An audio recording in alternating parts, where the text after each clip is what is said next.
اس کی بھتیجی ہے.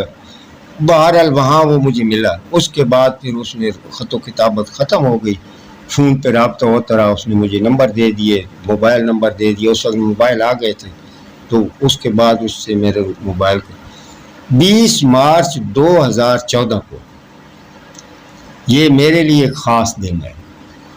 کس لحاظ وہ اس لحاظ سے کہ 20 مارچ 2014 کو میرے بیٹے کی شادی تھی. عبداللہ نام ہے اس کو, اس کی شادی تھی. وہ شادی تھی تو یہ ہمارے گھر سے یہ نزدیک ہی ان کا گھر ہے, جو اس کے سسرال والے بارات جانا تھا. وہ جب وہاں ہم گئے تو وہاں پہ تقریباً 4 بجے کا وقت تھا. بارات ہم گئے, عبداللہ لانی تھی, جو بھی رسم و رواج ہوتے ہیں. تو وہاں بیٹھے ہوئے تھے, تو میرے ایک دوست ہیں جرنلسٹ فیاض حسین راہداری, لاہور میں ہوتے تھے اس وقت, ایکسپریس میں تھے. انہوں نے مجھے فون کیا, بھٹی صاحب کیا حال ہے؟ میں نے کہا جی ٹھیک ہوں. انہوں نے ایسے ہی سناؤ کیا حال ہے؟ ٹھیک ہے. بات چیت ہوئی. وہ مجھے کہتا ہے او بھٹی تیڈت خوشونت سنگھ ہی مر گیا. خوشونت سنگھ مر گیا؟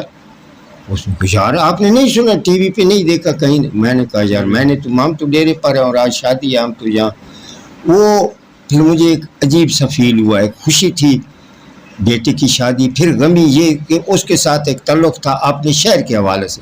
وہ سکھ تھا, ہم مسلمان ہیں الحمدللہ. وہ مذہب سے ہٹ کے صرف ہڈالی کی مٹی سے اپنے وطن کے حوالے سے اس کے ساتھ تعلق تھا. تو پھر ہم واپس آ گئے شام کو. جب واپس آئے دوسرے دن 20 مارچ کو شادی تھی, 22 مارچ کو ہم نے تعزیتی ریفرنس رکھا اس کا ہائی اسکول ہڈالی میں, جس میں اساتذہ کرام تھے, چند لوگ تھے. ہم نے اس کے لیے تعزیتی ریفرنس رکھا. پھر 3 اپریل کو ہم نے ایک بڑا ریفرنس رکھا اس کے لیے ہائی اسکول میں, جس میں میں نے دعوت دی. وہ فروخ سہیل گویندی ایک ہمارے جرنلسٹ ہیں, خوشونت سنگھ کے دوست بھی تھے, سید تحسین مصطفیٰ صاحب آئے, اور ڈی سی صاحب ہمارے تھے, وہ مجھے نام یاد نہیں ہے, وہ تھے عامر اکبر ڈی سی تھے. وہ آئے, ڈی سی صاحب آئے, سارے آئے. پھر وہاں ہم نے تعزیت تھی. اس میں کلدیپ نیر جو بھارت کے بہت معروف رائٹر ہیں, ان سے ہم نے فون پہ رابطہ کیا جی کہ آپ یہ تعزیتی ریفرنس میں کچھ بات کریں خوشونت سنگھ کی. انہوں نے بات کی, انہوں نے بھی پنجابی میں کی. تقریباً 15 منٹ فون پہ بات ہوتی رہی.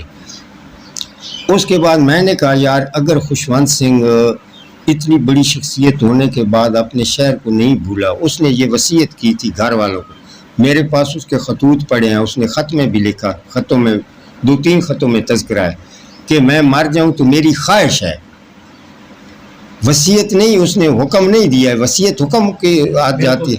اس نے کہا کہ میری خواہش ہے کہ میں مر جاؤں تو میری جو راکھ ہے وہ شہر میں دفن ہو, اپنے شہر میں. اس کی مرنے کے بعد پھر اس کی راکھ آئی ہڈالی. فقیر سید اجاز الدین صاحب ہمارے آنری برٹش کونسلیٹ بھی ہیں اور ایچیسن کالج کے پرنسپل رہے ہیں, ان کے اس فیملی سے تعلقات تھے. وہ وہاں گئے ان کی خوشونت سنگھ کی وفات پہ جو اس کی تقریبات میں شامل ہونے کے لیے. تو وہاں سے وہ پھر اس کی راکھ لائے, وہ جس کپڑے میں راکھ لائے وہ کپڑا بھی میرے پاس پڑا ہے. وہ لائے راکھ, یہاں ہڈالی میں دفن ہوئی. اس کی ایک تختی تھی وہ اسکول میں لگی ہوئی ہے, اس تختی کے اوپر لکھا ہوا ہے a Sikh scholar son of Hadali Khushwant Singh. وہ تختی ساتھ ہائی اسکول میں یہ ساری اس. تو میں نے کہا یار میں اس کی یاد کو, کتابیں تو ویسے ہی ہیں, میں پڑھتا تو ویسے ہی ہوں, گھر والوں سے یہ جھگڑا لگا رہتا ہے کہ کیا آپ کی کتابوں کو ہم نے کیا کرنا ہے, ہمارا ماحول ایسے ہی ہے نا دیسی. تو میں نے کہا یار خوشونت سنگھ کے نام پہ میں لائبریری بناؤں. میری جو ذاتی لائبریری تھی میں خوشونت سنگھ کے نام سے میں نے منسوخ کر دی. میرا یہ مقصد تھا لائبریری بنانے کا. خوشونت سنگھ کے حوالے سے یہ ہے کہ وہ مجھے کیوں پسند تھا. اس کی ایک تو بات یہ ہے کہ وہ ہڈالی میں پیدا ہوا, جن گلیوں میں وہ کھیلا انہی گلیوں میں میں بھی کھیلا. جس مٹی سے اس نے جنم لیا میں بھی اسی مٹی سے بنا, میرا خمیر بھی بنا. جس سکول میں اس نے ابتدائی تعلیم حاصل کی میں بھی اسی سکول میں پڑھا. جس ادب سے اس کا, وہ ادب کا شاہ سوار تھا, ہم ادب کے ادنا آدمی ہیں, تو ادب سے لگاؤ ہے. اس وجہ سے میرا اس کے ساتھ ایک تعلق روحانی یا جذباتی تعلق. دوسرا یہ ہے کہ اس میں کچھ خصوصیات تھی، متنازع تھا، وہ بہت لکھتا رہا ہے، اس میں بے باک کانا لکھا ہے،